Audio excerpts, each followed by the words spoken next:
আপনাদের কাছে যদি কোনো প্রাণীর কথা জিজ্ঞাসা করা হয় তাহলে সেই সব প্রাণীর কথা আপনাদের মনে পড়বে যাদের আপনারা কখনো না কখনো অবশ্যই দেখেছেন। কিন্তু এবার আমি যদি আপনাদের জিজ্ঞাসা করি, আপনারা কি কখনো এমন প্রাণী দেখেছেন যারা অদৃশ্য হতে পারে? এই কথা শোনার পর আপনারা হয়তো আশ্চর্য হয়ে ভাবতে বসবেন যে পৃথিবীতে এমনও প্রাণী রয়েছে যারা অদৃশ্য হতে পারে। আমি মিস্টার রোমান্টিক। আজকের ভিডিওতে থাকছে পৃথিবীর এমন কিছু প্রাণীর কথা যারা চোখের সামনেই অদৃশ্য হতে পারে। তাই ভিডিওটি না টেনে শেষ পর্যন্ত অবশ্যই দেখুন, কারণ আমি আজকে আপনাদের এমন একটি জগতে নিয়ে যাব যেখানে সব প্রাণীগুলি ইনভিজিবল। আর যারা এখনও আমার রোমাঞ্চ আড্ডা চ্যানেলটিকে সাবস্ক্রাইব করেননি তারা অবশ্যই সাবস্ক্রাইব করুন এবং সাবস্ক্রাইবের পাশে থাকা বেল আইকনটি প্রেস করে নোটিফিকেশন অল করে দিন, যাতে এমন ইন্টারেস্টিং ভিডিও সবার আগে আপনার কাছে পৌঁছে যায়। চলুন তবে ভিডিওটি শুরু করা যাক। Leaf butterfly.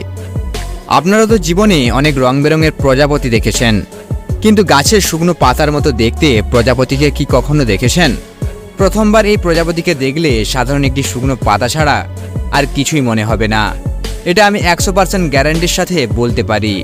বন জঙ্গলে এদেরকে খুঁজে পাওয়া একটি কঠিন কাজ, কারণ জঙ্গলে পড়ে থাকা শুকনো পাতার সাথে লুকিয়ে থাকে এই প্রজাপতিগুলি। আপনারা এই প্রজাপতিকে দেখতে পাবেন নেপাল, ভুটান, থাইল্যান্ড এবং ভিয়েতনামে। গাছে থাকা ফুলের মধু খেয়েই বেঁচে থাকে এই প্রজাপতিগুলি। লেপ্টোসেফালাস। আসুন এবার জেনে নিই পৃথিবীর একমাত্র ট্রান্সপারেন্ট প্রাণী লেপ্টোসেফালাসের সম্পর্কে। এ প্রাণীর শরীরটি ডিম থেকে বের হওয়ার 2 থেকে 3 মাস পর্যন্ত ট্রান্সপারেন্ট অবস্থায় থাকে। তারপর ধীরে ধীরে এদের চেহারার পরিবর্তন হতে থাকে। আপনাদেরকে জানিয়ে রাখি, এরা ট্রান্সপারেন্ট থেকে নিজ রূপে বদলে নেওয়ার গুণটি প্রাকৃতিকভাবেই পেয়ে থাকে। কাচের মতো স্বচ্ছ এই প্রাণীটি একটি সামুদ্রিক প্রাণী। এই প্রাণীর দেহটি এতটাই স্বচ্ছ হয় যে এদেরকে সহজেই অন্য কোনো সামুদ্রিক প্রাণী খুঁজেই পায় না। বাপটিত মথ। এই ছবিটা দেখে আপনাদের কি মনে হচ্ছে? নিশ্চয়ই ভাবছেন এটা একটা কাঠের টুকরো। আর যদি তাই ভেবে থাকেন তাহলে পুরোপুরি ভুল ভাবছেন। এটা কোনো কাঠের টুকরো নয়, এটা বাপটিত মথ নামক একটি প্রাণীর ছবি। আমার দেখা এই পৃথিবীর সবচেয়ে বিচিত্র এবং ইনভিজিবল প্রাণী হলো এই বাপটিত মথ প্রাণীটি।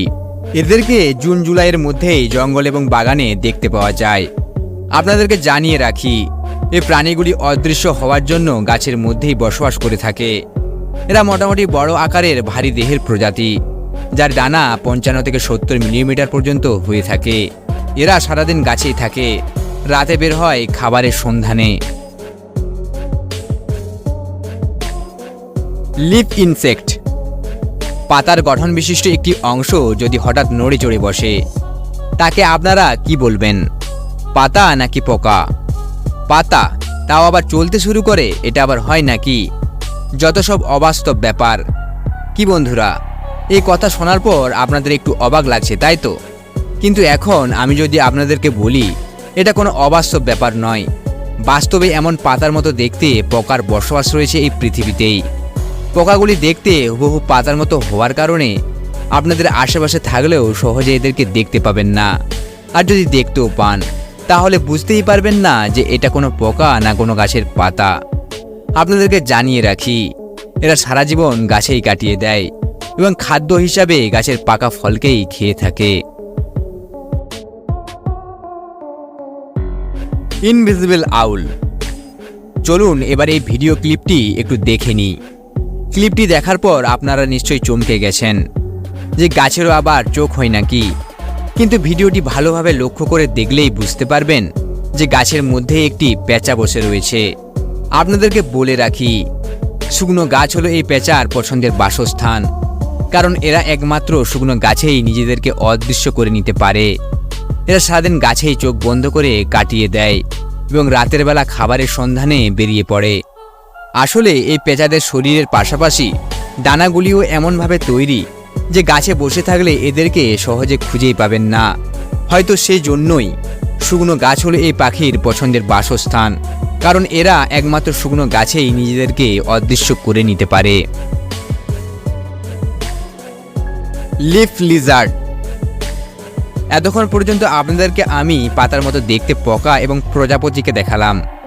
এবার আসুন পাতার মতো দেখতে গিরগিটির সাথে আপনাদের পরিচয় করাই। ঈশ্বর এই প্রাণীকে অন্যের নজর থেকে নিজেকে রক্ষা করার জন্য অদ্ভুত গুণ দিয়েছেন, কারণ এই প্রাণীটি পরিবেশ অনুযায়ী নিজের রং বদলানোর অসীম ক্ষমতার মালিক।